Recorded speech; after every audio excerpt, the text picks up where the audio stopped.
Look, I know Easter's supposed to be this big, happy time of the year, family coming together, kids running around and finding eggs, big lunches, and everybody laughing.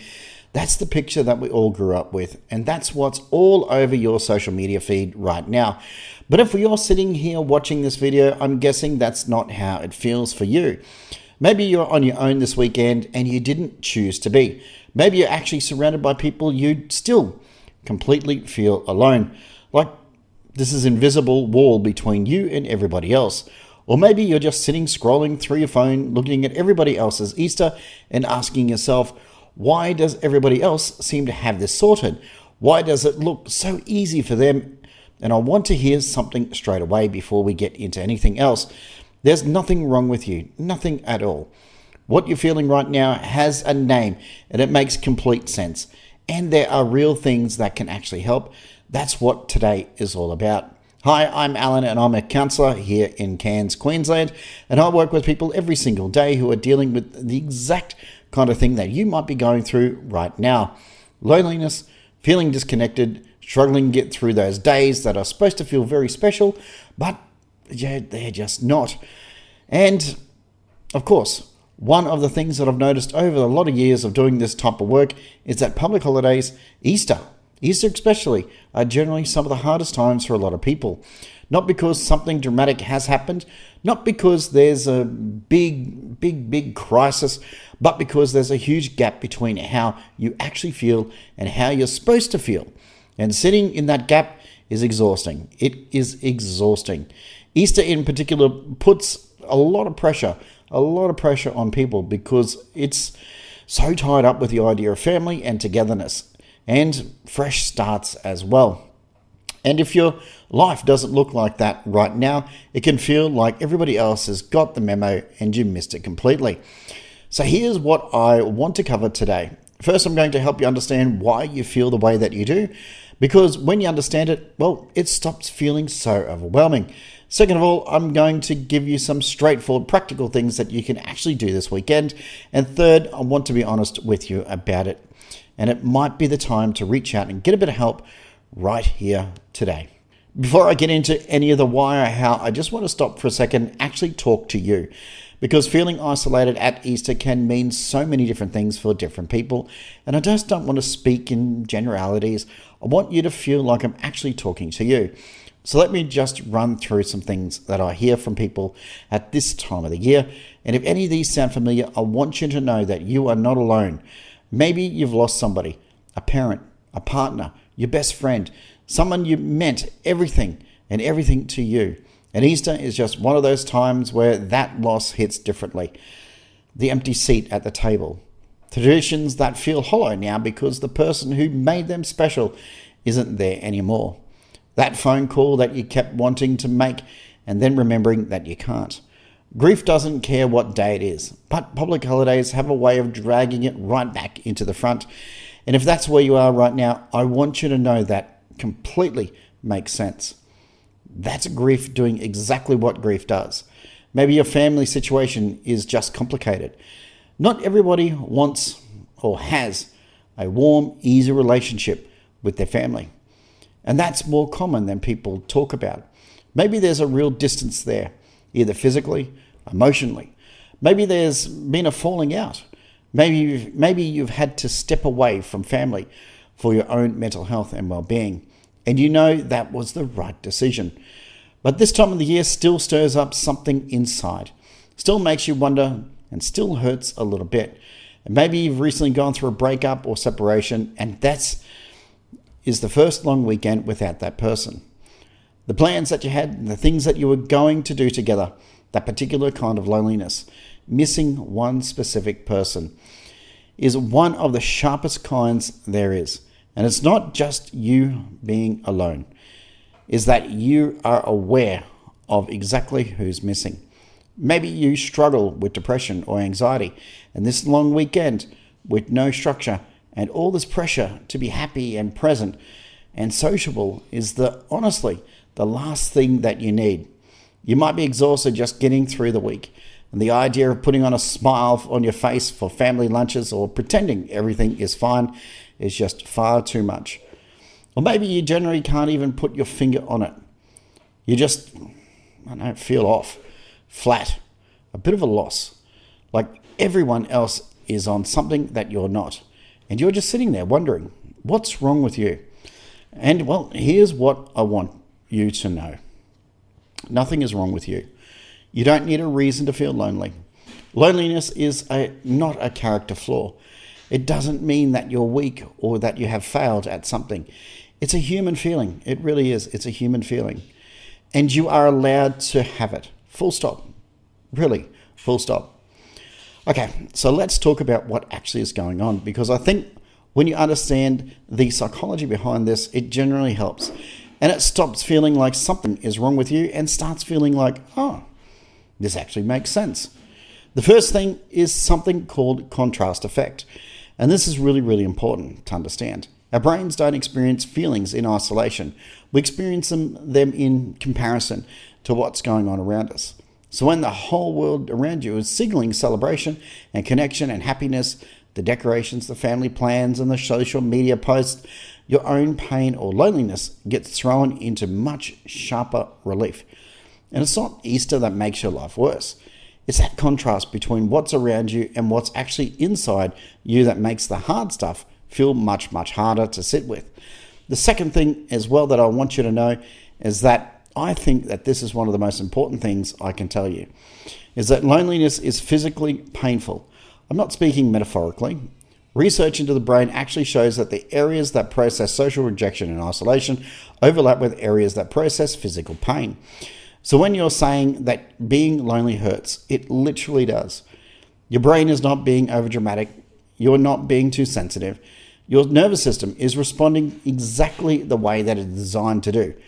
Respond when it feels cut off from other people.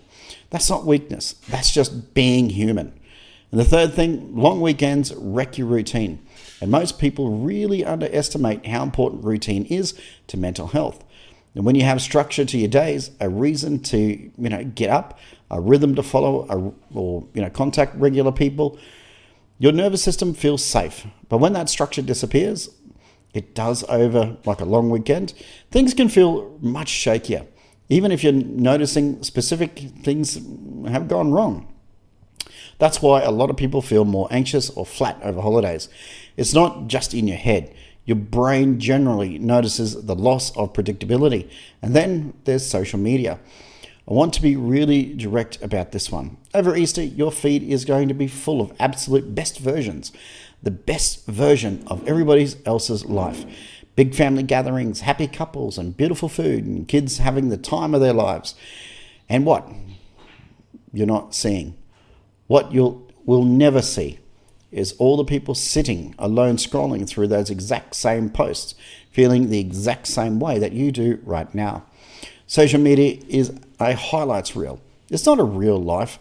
And comparing how you feel on the inside to how everybody else looks on the outside is always going to make you feel like you're falling short. Every single time. You really are. Right, so let's talk about what you can actually do. I'm going to give you 5 things. 5 things that, well, these things are not complicated. They're not about forcing yourself to feel better or pretending everything else is fine. They're just simple, honest things that you can generally help. And this is what I believe. Number 1, say it out loud. The worst thing that you can do when you're feeling lonely or isolated is to try and push through it without acknowledging it. Distracting yourself, numbing out, keeping busy, those things might take the edge off it for a little while, but the feeling will still be there, waiting for you. So instead, just name it. Say it out loud or write it down. I feel lonely today. This is hard. I'm struggling. That's it. Nothing more complicated than that. I know that it sounds almost too simple, but naming it, what you're feeling, actually reduces the intensity. When something has a name, it stops being this huge shapeless thing that becomes just a feeling. And feelings always pass. They always do. Number 2 is look for small moments of connection. I think a lot of people wait for the right kind of connection, a deep conversation, or a proper catch-up with meaningful moments with somebody close. And when that's not available, they feel like the connection isn't possible. But that's not true. Small connections matter. Text somebody, send somebody a text message that you haven't spoken to in a while. Just simple, hey, thinking of you. Have a proper conversation with somebody at a coffee shop, for example. Comment on something online that generally relates to you. Make eye contact with somebody and give them a real smile. These little moments of actual human contact adds up. They really do. You don't need deep, meaningful connections to feel a little bit less alone. You just need something real. Number 3 is hold onto your routine. I know it's a long weekend and the temptation is to just let everything slide, but please try to keep some sort of structure going. Get up at the same normal time. Eat proper meals, not just whatever's easy. And get outside, even if it's just for a short walk. Move your body in some way. These things feel small, but your routine is basically scaffolding that holds your mental health together. So when you lose it, everything else feels a lot more wobbly. Keeping even a loose version of your normal structure going over Easter generally is one of the most helpful things in my opinion. And of course, you can do it yourself and it's absolutely free. Number 4 is be deliberate about social media. Be deliberate about social media. Please don't spend this weekend scrolling through everybody else's Easter highlights. I'm not saying delete everything. That's not realistic. But set yourself a boundary. Give yourself 20 minutes in the morning if you want, and then put it down. Put down social media. And if you pick it up and you notice your mood dropping, pay attention to that. That's your brain telling you something. Listen to it and put the phone down. What you feed your mind over this weekend really does matter. And number 5, do something that actually feeds you, not just something to kill time. There's a real difference between numbing out on the couch and actually resting. And I want you to find the second one. Honestly ask yourself this. What would actually make me feel good right now? What would feel nourishing? Maybe it's cooking a meal that you enjoy. Maybe it's going somewhere that you've never been for a walk. Maybe it's a book that properly pulls you in, or a creative project, or calling somebody you actually want to talk to. Whatever that thing is for you, do that. Not to escape, but how you're feeling, but to generally take care of yourself. Now I want to talk to a specific group of you. Those of you where this isn't just a hard weekend, where this is more like your normal, where loneliness, disconnection have become the background of every single day of your life. And you've kind of stopped expecting it to feel different, where you've been carrying this for such a long time. And well, you've just gotten used to it, the weight of it. If that's you, I want to say something clearly. You don't have to keep doing this on your own. That's not strength. That's just, in my opinion, that is suffering. Real quiet suffering. And you deserve more. And I hear a lot of people say that they don't think they're bad enough to see a counsellor. Like you have to reach out, like some sort of kind of rock bottom before you're allowed to ask for help. That's not how it works. Counselling isn't just for crisis. It's for anybody who is carrying something they'd like a bit of help with. It's about having a space to talk to somebody who actually knows how to help. Someone who isn't going to judge you or isn't going to try to fix you or tell you to cheer up. Who is just generally there to help you understand what's going on and figure a way out to move forward. If you're in Australia and you're really struggling this weekend, please reach out to Lifeline. They're available 24 hours a day, 7 days a week on 13 11 14. And of course, Beyond Blue as well is also there for you on 1300 22 4636. These are free services. It's free services and they're confidential and they exist exactly for moments like these.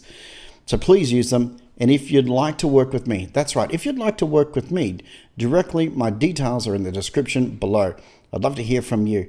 And I just want to say one more thing about this. Asking for help is not weak. I know that gets said a lot and it can start sounding cliche, but I mean it practically. Every single person that I've worked with finally made a decision to reach out has told me the same thing, almost word for word. I wish I'd done this sooner. Every single one. So if you're sitting there wondering whether this is worth it, or whether your stuff is bad enough, or whether you're being judged, please let that go. Just take the step. Easter will be over, and simply over it before you know it. The long weekend will end, normal life will come back, and some of this pressure will lift. I promise you that. But if this video has connected with you in some way today, I really hope that you take one thing from it. You're not alone in this at all. What you're feeling makes sense, and you are worth taking care of. Not just one or the other, or, if it's a hard weekend, not at all. But exactly right now, where you are. And if this has helped you, please share this video as well. There's probably somebody in your life who needs to hear this too. And and of course, sometimes people just need someone to send them the right thing at the right time. And if you're new here, I make videos about mental health and counseling and real life strategies every single video. Come and be a part of this community. I'd love to have you here.